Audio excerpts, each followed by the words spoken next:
Most people struggle badly when they try to confront a narcissist because they unknowingly step straight into a conflict that the narcissist controls. Think about what usually happens when you finally realize you're being mistreated. Your first instinct is often to speak up. You bring your honest feelings, your sense of fairness, and a genuine desire to restore peace to the situation. You approach them expecting a normal conversation between two adults who want to solve a problem. You explain how deeply their behavior has hurt you. You give them the benefit of the doubt. You believe that once they understand your pain, they will naturally want to correct what they have done. But here is the problem. You may not be having a normal conversation at all. You may have just stepped onto a psychological battlefield. A narcissistic person can operate from a very different version of reality than you do. Their world can become heavily distorted, with themselves placed at the center, always justified, always misunderstood, and always somehow the hero of their own story. You become the person expected to fit into that story, support it, and accept their version of events. Your facts may not matter to them. Your logic may not matter. Even your genuine heartbreak may not produce the response you are hoping for. In some situations, your emotional reaction actually gives them more material to use against you. Every angry outburst, every frustrated explanation, and every desperate attempt to make them understand can be turned into supposed evidence that you are the unstable one. Suddenly, your reaction becomes the topic instead of what they did to you. They can point to your tears and say you're too emotional. They can point to your anger and claim you're the problem. They can ignore the original issue completely while making you defend your behavior.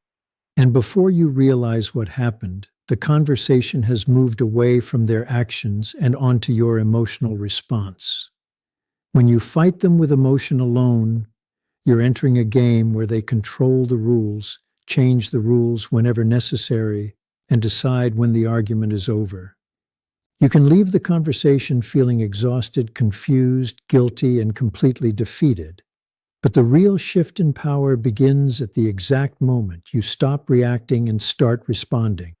There is a huge difference between those two things, and understanding it can change the entire dynamic.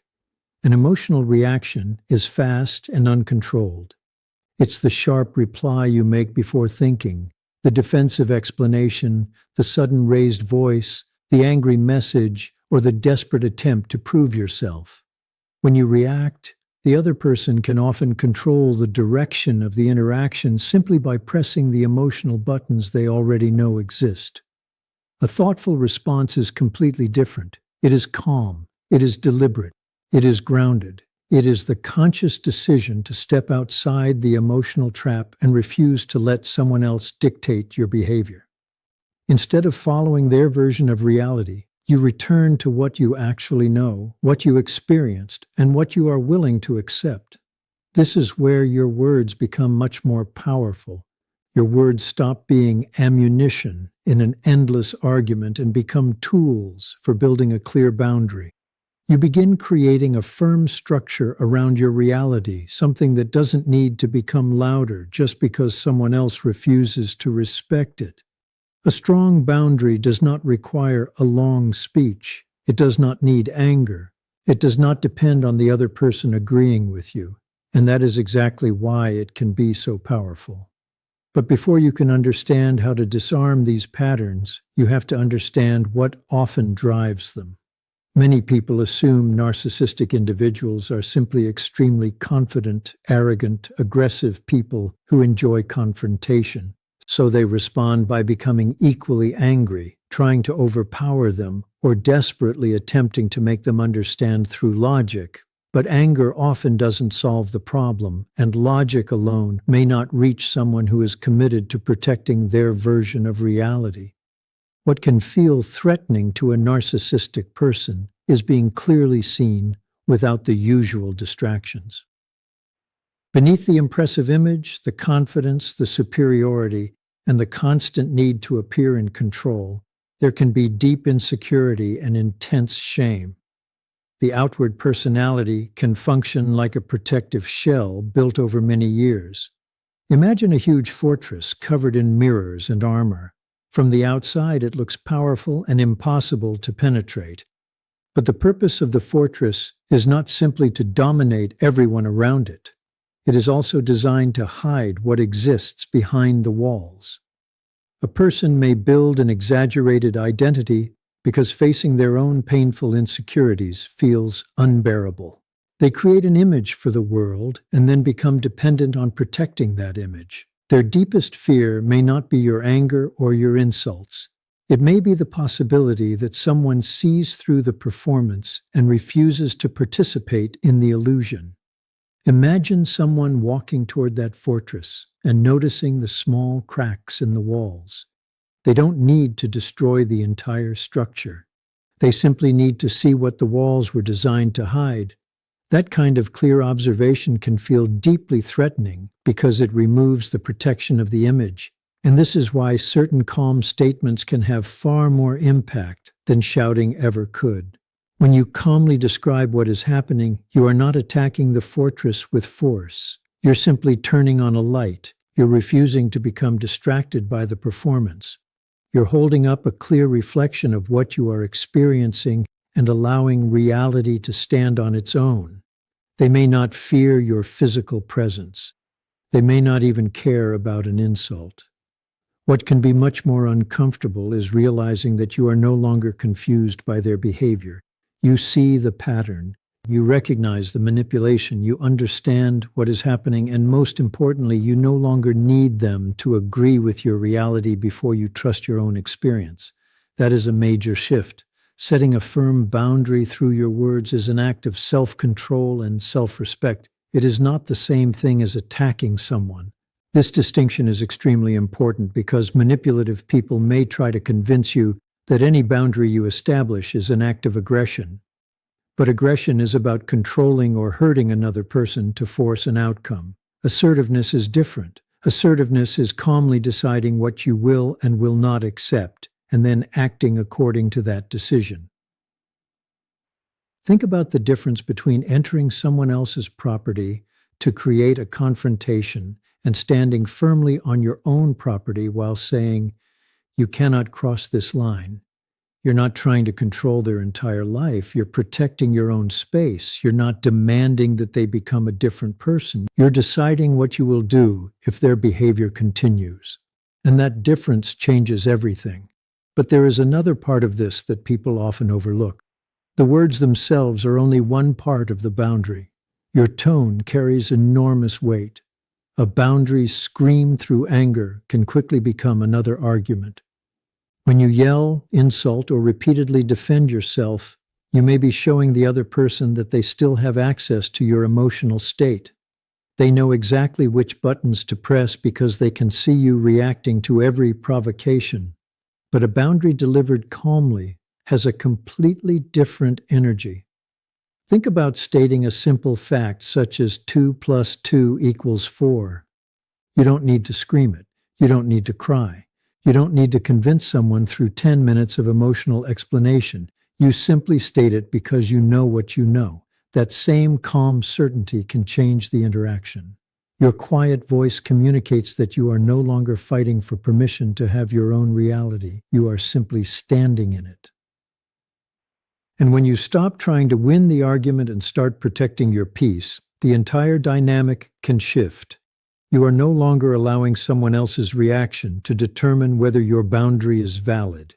You are no longer a character waiting for approval inside someone else's story. You become responsible for your own choices, your own limits, and your own next step. And there is one more damaging belief you need to let go of.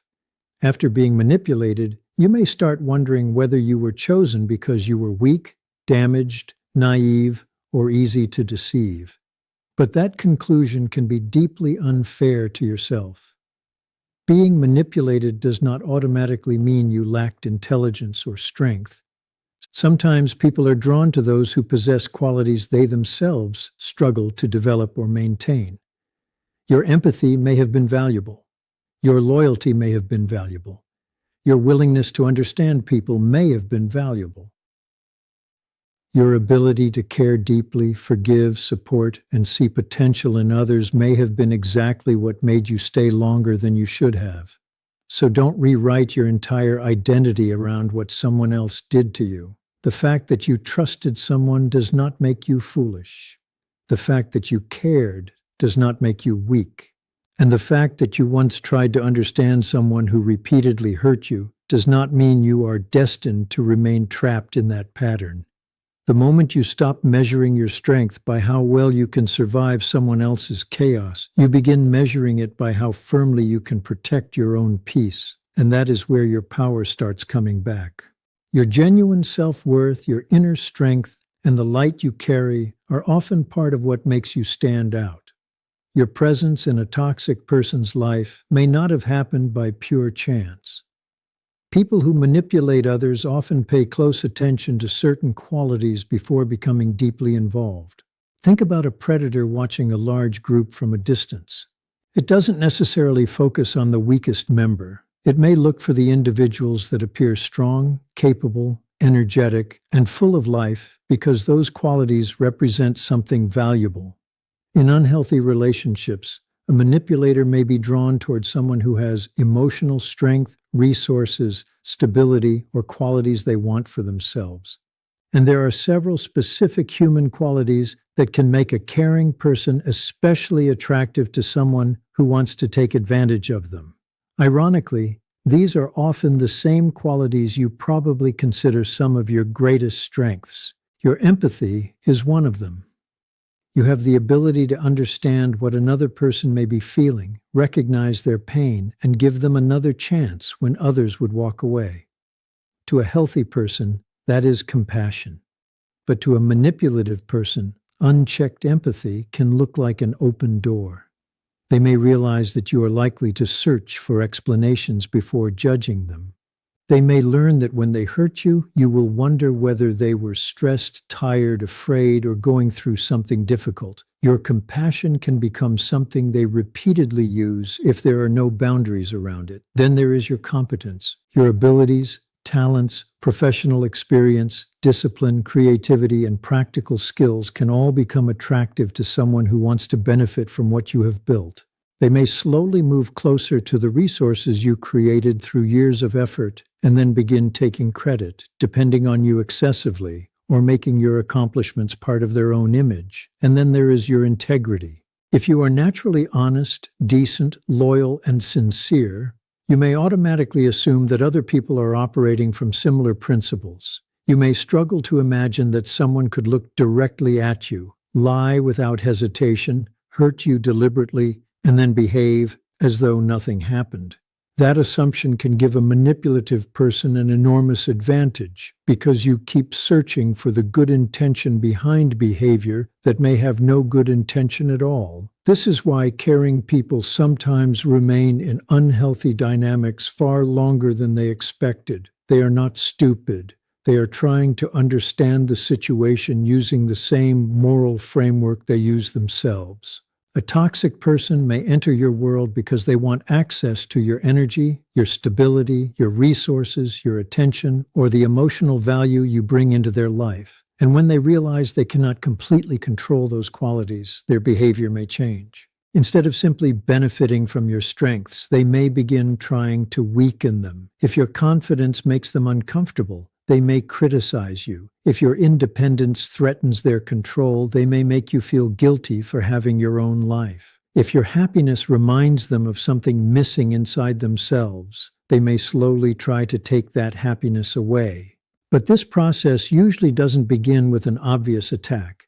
A manipulative person rarely walks into your life on the first day and openly destroys every boundary you have. If they did, you would probably recognize the danger and leave. Instead, the testing tends to happen gradually. They may begin with something so small that you barely notice it. Maybe it's a polished compliment with a hidden insult inside it. Maybe they casually break a promise and act as though you are unreasonable for remembering. Maybe they make a cruel joke about you in front of other people and then laugh when you become uncomfortable. Each small incident can function like a test. The silent question is simple. Will you allow this? If you laugh it off because you don't want tension, ignore it because you're tired, or stay silent because you want to keep the peace, they may interpret your silence as permission. They now have information about where your limits are. And if the behavior continues, the next violation can become slightly larger. A forgotten promise can become a broken agreement. A private sarcastic comment can eventually become a humiliating public remark. A small criticism can become a constant pattern of disrespect. This is how unhealthy behavior can gradually become normalized. It doesn't always happen in one dramatic moment. Sometimes it happens through dozens of tiny moments that you keep explaining away. And every time you accept something you once considered unacceptable, the new behavior can start feeling normal. The human mind is remarkably capable of adapting to its environment. That ability helps us survive difficult situations, but it can also make unhealthy environments feel familiar. Eventually, you may find yourself constantly watching your words, monitoring their mood, and thinking carefully before saying anything that could trigger another conflict. You begin walking on eggshells so often that you forget what it feels like not to. Over time, basic respect starts feeling like a luxury instead of something you naturally deserve. Kind and compassionate people can have an especially difficult time recognizing this process while it is happening because they tend to project their own values onto the other person. When someone who is empathetic behaves badly, they usually ask themselves why. Maybe they're stressed. Maybe they're struggling at work. Maybe something happened earlier in the day. Maybe they didn't mean it. You keep creating explanations because you cannot imagine treating another person the way you're being treated. But the constant search for excuses can eventually turn into exhausting self-doubt. You stop trusting your own judgment. You begin questioning what you clearly saw and heard. You ask yourself, am I being too sensitive? Did I misunderstand what happened? Maybe I overreacted. And this is where the manipulation becomes especially damaging. Instead of focusing on the behavior that hurt you, you become obsessed with analyzing your reaction to it. Suddenly, you're defending why you were upset, rather than discussing why the behavior was unacceptable in the first place. Your own thoughts become the battlefield. You start doubting your memory, your emotions, your judgment, and eventually your sense of reality. But there is a limit to how long a person can live under that kind of pressure. Eventually, something happens that becomes impossible to explain away. The violation is so serious, so cruel, or so undeniable that the fog suddenly disappears. You see the situation differently. You realize that waiting for the other person to magically become different isn't a plan. You realize that explaining yourself one more time may not fix what has been broken. And most importantly, you understand that if your life is going to change, the change may have to begin with you. You may finally reach the point where you decide that saving yourself matters more than convincing someone else to understand you. And this is where your words can become powerful. The statements that follow are not meant to be petty insults. They are not weapons for starting another argument, and they should never be used simply to provoke someone. They are short, clear statements designed to help you stay grounded, protect your boundaries, and refuse to participate in manipulation. The first one is simple. I see what you're doing. A manipulative person often benefits from confusion. They may hide their intentions behind subtle criticism, passive-aggressive comments, innocent-looking questions, or behavior that is just ambiguous enough to make you question yourself. They rely on you overlooking the pattern, creating excuses, or spending hours trying to determine what they really meant. When you calmly say, I see what you're doing, you communicate something very important. You are no longer confused by the pattern. You don't need to launch into a long explanation. In fact, you may be better off not explaining every detail.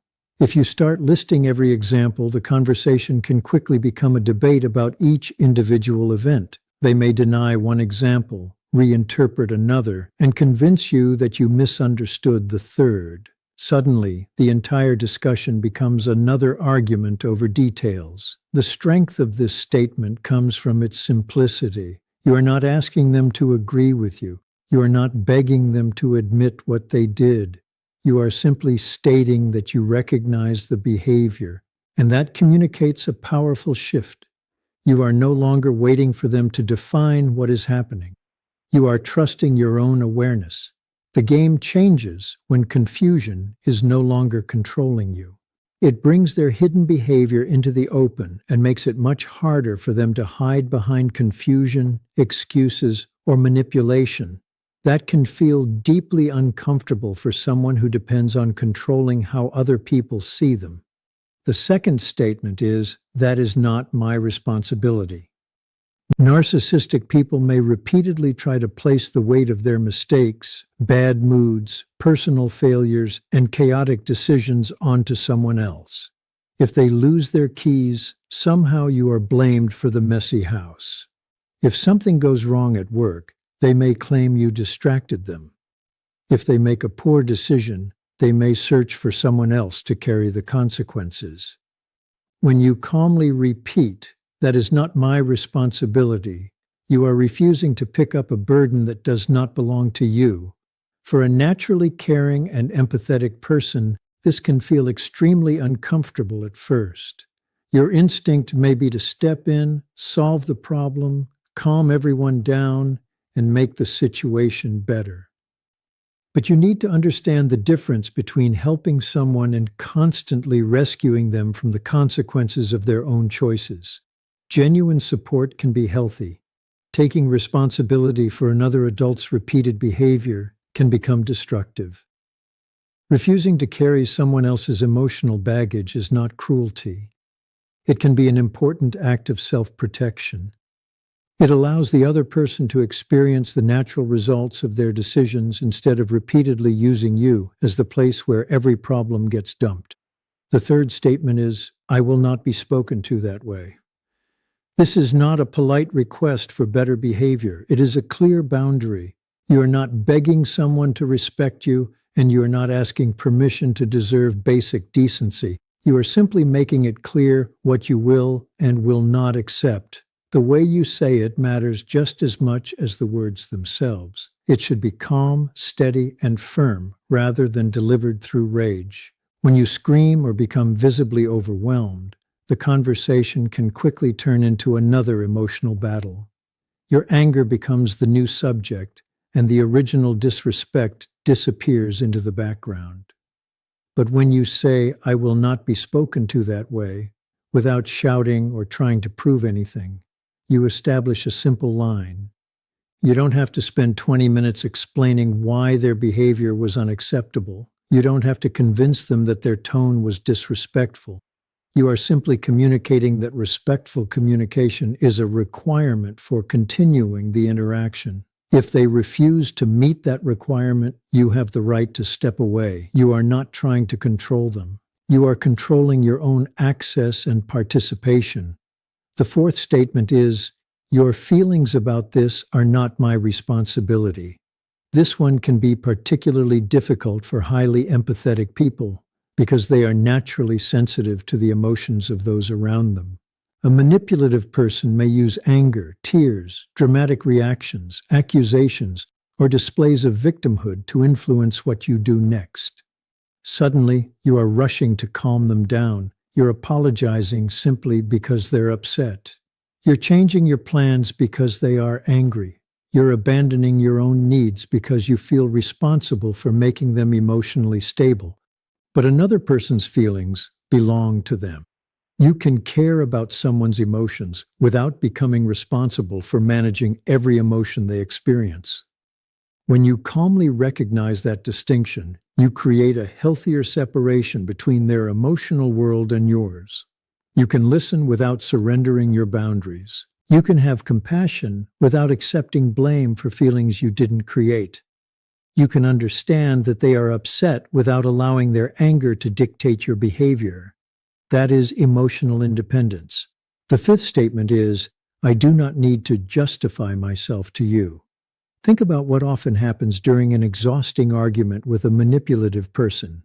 Suddenly, they place themselves in the position of judge while you become the person on trial. You feel pressured to explain your decisions, your friendships, your choices, your memories, and even your own sanity. You start giving longer and longer explanations because you desperately want them to understand. But this is where the trap becomes stronger. The more information you provide, the more material they may have to challenge, twist, reinterpret, or use against you later. You explain one thing, they question another. You clarify that point, they move to a different accusation. Eventually, you realize you're spending hours defending yourself without ever getting closer to a solution. Saying, "I do not need to justify myself to you," is a way of stepping out of that role.